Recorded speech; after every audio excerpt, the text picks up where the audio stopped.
మాటరాని మాయవా మాయజేయు మాటవా ముల్లు చాటు మల్లెవా మల్లె మాటు ముల్లువా వయ్యారివా కయ్యారివా సింగారివా సింగాణివా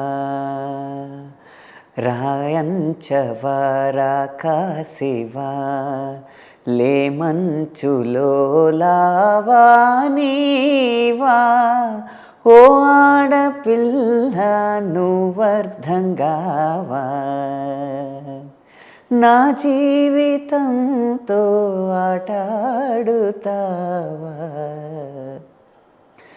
ఏం సందేహం లేదు ఆ అందాల నవ్వే ఈ సందళ్ళు తెచ్చింది ఏం సందేహం లేదు ఆ కందేటి సిగ్గే ఈ తొందరలు ఇచ్చింది ఏం సందేహం లేదు ఆ గంధాల గొంతే ఆనందాలు పెంచింది.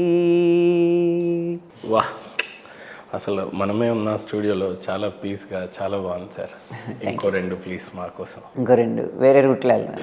రబ్బరు గాజులు రబ్బరు గాజులు రబ్బరు గాజులు తెచ్చానే రిబ్బను పువ్వులు రిబ్బను పువ్వులు రిబ్బను పువ్వులు తెచ్చానే అమ్మని అబ్బని అత్తిలి పొమ్మని హత్తెరిని ఇద్దరికొచ్చానే నువ్వంటే పాడి పాడి నువ్వంటే పాడి పాడి నువ్వంటే పాడి పాడి చస్తానే నీ వెంటే పడి పడి వస్తానే హొయ్యరే హోయా ముద్దుల మావయ్య కొబ్బరికాయ కొట్టన బావయ్య హొయ్యరే హోయా ముద్దుల మావయ్య కొబ్బరికాయ కొట్టన బావయ్య కత్తులే దూసే కృష్ణదేవరాయ కళ్ళతో చేసే కృష్ణుడంటి మాయ మత్తుగా చూస్తే పోయినది సోయా మొత్తంగా నీకే నేను పడిపోయా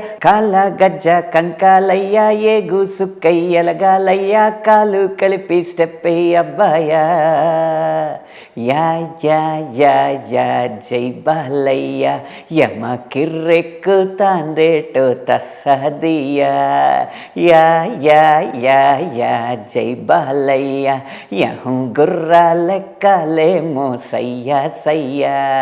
సూపర్ సార్. ఒక సాంగ్ మీరు డైరెక్టర్గా నరేట్ చేస్తున్నప్పుడే కాదు, రాస్తున్నప్పుడు నా కలం కూడా ఏడ్చింది అని చెప్పారు రీసెంట్గా బాలయ్య గారి మూవీలోనే. ఉయ్యాలో ఉయ్యాల సాంగ్. అవును ప్లీజ్. ఉడతా ఉడతా ఉషా ఉష్ సప్పుడు చెయ్యకుర్రి మీ కన్నా మస్తుగా ఉరుకుతుంది మా సిట్టి సిన్నారి సిలక సిలక గప్పు సుప్ గమ్మున కూషోర్రి మీ కన్నా తీయగా వలుకుతుంది మా పొట్టి పొన్నారి ఉరకవే నా తల్లి తుళ్ళి పలకవే నా తల్లి ఉరికి పలికి అలసిపోతే గుండెపై వాలిపోవే జాబిల్లి ఉయ్యాలో ఉయ్యాల నా ఊపిరి నీకు ఉయ్యాల అవుమల్లా అవుమల్లా గీసేతుల్ల నిన్ను మొయ్యాల. Super sir. యాక్చువల్లీ మొత్తం బీజిఎం బ్యాక్గ్రౌండ్ పాడుతున్నప్పుడు సినిమాని లాస్ట్ క్లైమాక్స్కి తీసుకొచ్చి ఆ ఎమోషన్స్ అదంతా కూడా చాలా బాగుంటాయి. బ్యాక్గ్రౌండ్ మ్యూజిక్లో కూడా ఈ పాటను బాగా పాడారు. Yes yes. ఈవెన్ గోదావరి నుండి మీరు వచ్చినా కూడా తెలంగాణ పిల్లడువా అని చెప్పి మిమ్మల్ని అడిగి చాలామంది అప్రిషియేట్ చేసిన సాంగ్ అది. తెలంగాణలో మీరు ఏ ఊరు అని అడిగారు. అంటే కష్టంగా అనిపించిందా తెలంగాణ యాస రాయడానికి? మరీ గోదావరి కాబట్టి. లేదు, ఒక రహస్యం ఏంటంటే గోదావరి తెలంగాణ నుంచి ఆంధ్రాలోకి వస్తుంది ఆ నీరు. అలా అని కాదు కానీ ఇక్కడ 18 సంవత్సరాలుగా ఉన్నాను కదా ఫీల్డ్లో. చాలా అన్ని రకాల యాసలు పలికే వాళ్ళు వస్తూ ఉంటారు. ఇది రాజధాని నగరం కాబట్టి. శ్రీరామ్ ఏదైనా ఒక సాంగ్ని చాలా కష్టపడి రాసి దానికి పెద్ద పేరు రాగలేదు, లేదు ఒక సాంగ్ని చాలా ఈజీగా రాసేసాను కానీ చాలా పెద్ద పేరు వచ్చింది అని ఇది సీతమ్మ వాకిట్లో సిరిమల్ల చెట్టు టైటిల్ సాంగ్ 20 నిమిషాల్లో అయిపోయింది. ఆ సినిమా మొత్తం రీ రికార్డింగ్ అదే ఉంది. అప్పుడు ఇప్పుడు చాలా పెళ్ళిళ్ళు అదే పెట్టుకుంటూ ఉంటారు. ప్రీ వెడ్డింగ్ షూట్స్ అని ఈ మధ్య ఒక వికృతమైన కల్చర్ ఒకటి వచ్చింది కదా, దాంట్లో పెట్టుకుంటారు. అలా ఈజీగా రాసింది ఒక్కోసారి అలా అయిపోద్ది. నా కెరీర్ మొదట్లో అయితే చాలా కష్టపడి రాసేవాడిని పాటలు. కొన్ని సినిమాలు రిలీజ్ అవ్వక, కొన్ని సినిమాలు హిట్ అవ్వక అలా వెనక్కి వెళ్ళిపోయినవి ఉన్నాయి. కానీ ఈ మధ్య కాలంలో హిట్ అయింది. కానీ నేను చెప్పిన ఓ ఆడపిల్ల నువ్వు అర్థం కావాలి చాలా మంచి ప్రయత్నం అనమాట ఆ పాట హిట్. కానీ నా దృష్టిలో అది సూపర్ హిట్ అవ్వాల్సిన పాట. ప్రయాస ఎక్కువ పడ్డారు కానీ మీరు అనుకున్న స్థాయిలో రాలేదు అని అంటారు. శ్రీరామ్ గారు, బేసిక్గా సినిమా ఇండస్ట్రీ అంటే పాలిటిక్స్ మాట్లాడొద్దు అని అంటారు. నాకు అలా ఏం లేదు. అలా ఏం లేదా? పవన్ కళ్యాణ్ గారు అయితే 2 దశాబ్దాలుగా ఒక సినిమా ఇండస్ట్రీని అయితే చాలా ఏళ్ళుగా వెళ్ళిన తర్వాత కూడా లాస్ట్ ఒక 10 years నుంచి చూస్తుంటే వైఫల్యం అంటే ఎంత ఘోర వైఫల్యం అంటే కనీసం 2 చోట్ల పోటీ చేస్తే ఒక్క చోటు కూడా గెలవని పరిస్థితి. అలాంటిది ఈరోజు ఆయన గెలవటం ఒకటి. రెండోది, సినిమా ఇండస్ట్రీలో పవన్ కళ్యాణ్ గారిని కలిశారా అని మిమ్మల్ని అన్నిసార్లు అడిగినప్పుడు టచ్లో ఉండమని చెప్పారు పవన్ కళ్యాణ్ గారు. దాని గురించి మాట్లాడబోయే ముందు ఆయన ఓటమి, ఆయన గెలుపు, ఈరోజు ఆయన అందుకున్న సత్కారాలు, ఆ పదవులు, వాటి గురించి మాట్లాడాలి అని అంటే ఏం చెప్తారు? నేను వీటన్నిటికంటే ఒక విభిన్నమైన విషయం చెప్తాను.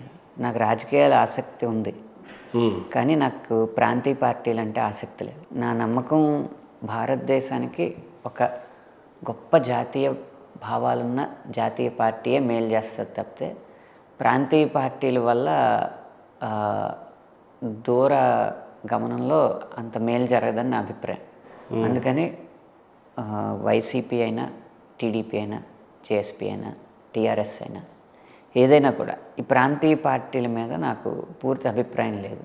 ఒక తరం బాగున్నా కూడా ఒక తరం దాటేటప్పటికి ప్రాంతీయ పార్టీల్లో కూడా నెపోటిజం అనేది వచ్చేస్తూ ఉంటుంది. లేదా ప్రాంతీయ ప్రయోజనాల దృష్ట్యా జాతీయ ప్రయోజనాలను పణంగా పెట్టే విప్లవాలు కూడా లేవదీస్తూ ఉంటారు. అది భాషాపరంగానో ప్రాంతీయ పరంగానో ఏదో ఒకటి సెంటిమెంట్ అనేది లేకపోతే ఓట్లు రాలవన్నప్పుడు అది కూడా జరుగుతూ ఉంటుంది.